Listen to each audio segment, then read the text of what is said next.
Hey everyone, Dan here. Before we get into it, if you enjoy these videos, please hit the like and subscribe button. It helps a lot. And also keep in mind that these are my own thoughts, opinions, and ideas. These are not meant to be, nor should you take them as investment or trading advice in any way, shape, or form.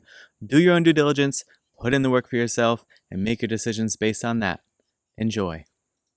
All right, folks, here we are just after market close on Monday, October 18th. We're going to take our Monday look at Palantir. I do cover Palantir every Monday, so if that's going to be of ongoing interest to you and you do enjoy this video, then feel free to hit that subscribe button and get the notifications as well. All right, so let's unpack this daily chart a little bit, so we'll talk about what this is. So the most important thing here to me at the moment is this white channel. So we see this channel that stretches back a few months into April when it first, dipped into here and then confirmed the channel mid-May and has been in there ever since. And I did take this bottom of the channel opportunity to go ahead and potentially dip buy. I don't know if this will actually, in the long run, prove to have looked like a dip buy, but to me, it gave me a pretty good risk to reward ratio just because if this falls out of the channel, first of all, I have three support zones here that I'm looking at. So I'm looking at 23.99, I'm looking at just below that 23.71, and then a bit further from that 23.13. But each of these as a dollar figure gives me a pretty tight risk level under which I could throw a stop loss if it does fall out of this channel. If it doesn't and it continues to work within the channel, then there's a ton of upside, right? I'm still looking for that test of like the $31 level, which this channel is now making possible, right? There's stickiness in this red area here. We've seen the topping out previously, but that said, the third time may be the charm, maybe the breakthrough, and that would put its at about $28 if it's able to break through there and continue onward. But obviously it's wrestling right now with the bottom bound of this channel, with just sort of testing and retesting and reconfirming that, say, $24 support. And it has a little bit of resistance coming in from the 180 MA as well, right? It's hit its head now 3 times on that. And we'll see if that can sort of like help it break out in the days ahead and give us a push up and see what sort of a test we could get of this red level.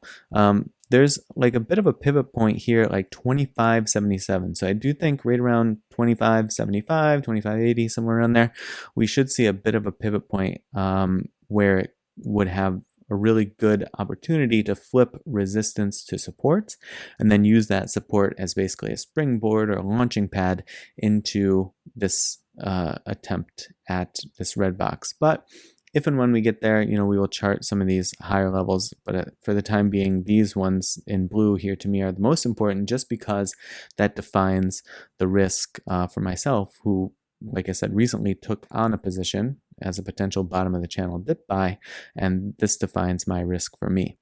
Now, if we look at the intraday chart, just to sort of unpack how Palantir moved throughout the day. So this looks to me like basically like obviously a run up here in the day, but then just kind of flatlining. And this just looks to me like trapping a bunch of bears and bulls. So just algos taking out a bunch of buy and sell orders throughout the day and just sort of like trimming bears and bulls on both ends of the spectrum. You see clear establishing here, and then it had a nice retest of the VWAP and was making 3 higher highs, which was nice. Yeah. But then lost the VWAP, bounced off the 180 and flipped the VWAP to resistance, right? And that's then where it starts trapping, I think, a bunch of bears and bulls. So the bears who then think that this drop is going to plummet Palantir, it takes those out, starts to come back, and then bulls who think that this is like a VWAP confirmation here and it's going to take off again, it traps those bulls, and then it basically does that exact thing again. Dips, strong dip down, potentially trapping some bears, and then looks like it comes up to try to make a run off the VWAP again, maybe once again trapping bulls. So this looks to me like, honestly, kind of a bit of a boring day. Just from the perspective of just chopping slightly above and slightly below the VWAP repeatedly. And like I said, speculation on my part, but speculating that would be just to take out some buy and sell orders that were sitting there.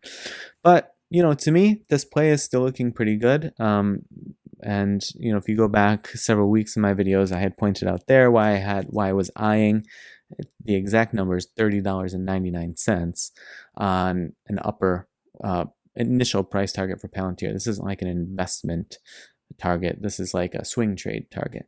And so to me, like I said, that play is still, or the current version of that play is still intact, but it does require that it sort of starts to get some space. I mean, it could continue to follow this bottom bound up. That's fine, but it ideally would get some space in this channel and start working at least through the middle of the channel. But like I said, it needs to hold up these support levels if it does try to fall out. And that's what I'm looking most closely at, because it has continued to stay very, very close to the bottom bound of this channel now for several days, basically for all of October. And it's October 18th at this point. So, interesting days ahead. We'll see what happens, but I'm hoping that we get a nice push here. And if we can flip that 180 MA from resistance to support, that could certainly help give a lift up into this area that we were talking about, this potential like pivot point here around like 25 75-ish, 25.80.